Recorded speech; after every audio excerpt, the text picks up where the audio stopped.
Okay, so Wolves have lost the early kickoff today on Saturday against Brentford 2-0 in what was a game that I think most of our fans are kind of expecting to win. But in the end, it felt like probably quite a deserved victory for Brentford. XG had them on top 1.92, and I think that was a fair reflection of the game. I think obviously Wolves had more possession, especially when the red card happened. But ultimately, it kind of there was never that. I don't think anyone ever, even when Baptiste got sent off, I don't think anyone really expected us to score. 20 minutes into the game, I think we were all looking pretty positive. It was kind of the same as every other Wolves game. In the first minute, Jose Sarr claims a good cross and puts a good ball forward. Neves was switching the play really well. We're getting decent areas down the left. But I think the Marcel penalty kind of gave it away. I don't know about everyone else watching the game, but he did the exact same thing on Ivan Toney the first corner, and then Ruben Neves cleared it. And I thought they were checking it for VAR anyway, because for me it was a blatant penalty the first time, and I think someone has to kind of tell Marcel there, The thing is, look, Ivan Toney's a big guy, but I don't think he's. If you look at most of his goals, they're not headers. They're 6 yard tap-ins and penalties. That's what Ivan Toney's good at. It felt really weird to kind of focus on him, especially when that Brentford side. Obviously, it's a big side. I did a preview on that game, and I spoke about how big Brentford are, and that is a strength of theirs. But it did feel really weird how Marcel kept just focusing on Ivan Toney. But it was a correct decision, and it kind of it felt like when we conceded that penalty, we kind of fell back into old habits. And look, old habits die hard. These players have played under Nuno for 4 years now, and those habits are going to kick in. But it felt like a very Nuno game, conceding the first 20, 25 minutes, kind of pass the ball around and not really have any clear chances. By the end of the game, Marcel and Smedo weren't on the pitch, and it's basically a front six, really. And it didn't really improve. And look, I think Brentford ultimately did do a job on us. I spoke about this in that preview I did yesterday. They're very like Wolves in our first season when we moved Dendonk into midfield and we played that 3-5-2. And what that gives you is it gives you a solid defence and midfield to work with, and then you kind of just have to rely on your forwards. And in Bryan and mbeumo and Ivan Toney, Brentford have got mid-level Premier League forwards, and that can do damage to a. Look, I don't think our defence has been bad this season. I think it's been perfectly fine actually, but today was probably the worst of it. I think Kilman was. I haven't rewatched it yet, but I think he was a bit unlucky for the second goal. He slid in. It was kind of like one of those tackles on FIFA where you get the ball and then it just rebounds.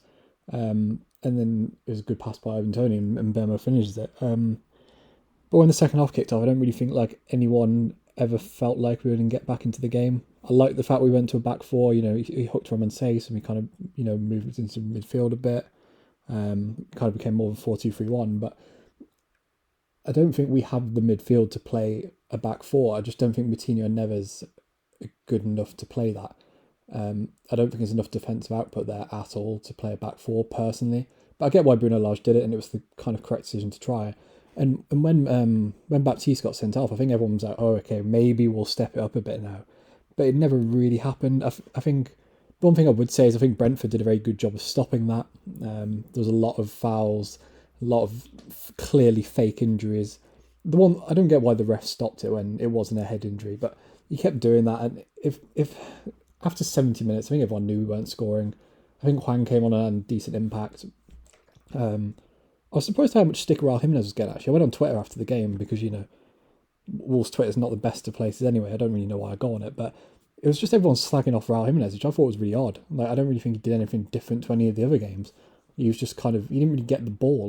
There was very few times where he got the ball in around the 18-yard box. I don't really get why everyone was focusing on Raul Jimenez. I think Adama Traore had a bit of an off game. Trincao couldn't really get into it.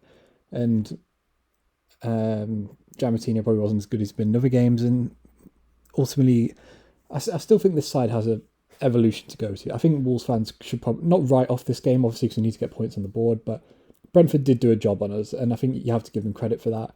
The XG table before the game had Brentford above us anyway. They are a good side, albeit they had easier fixtures than us going into the game. But I wouldn't start panicking yet. I went on Wolves Twitter after this game, and there was like panic kicking it. I'd relax a bit. It's still a new formation. I think we all knew that this style of football, when you go against a back five, that was what I spoke about in the preview. Are we going to be able to break down a back five? Like I did say it in this video, are we going to be able to break down a back five in the same way as a top six level side's back four? Probably not. And I know we did it against Watford, but Watford aren't on the same level as Brentford. I think everyone knew that anyway. So, look, we've got Tottenham in the cup. That's the bigger game. Hopefully, we can win that game. And then, what was it, Newcastle after that in the league, I think?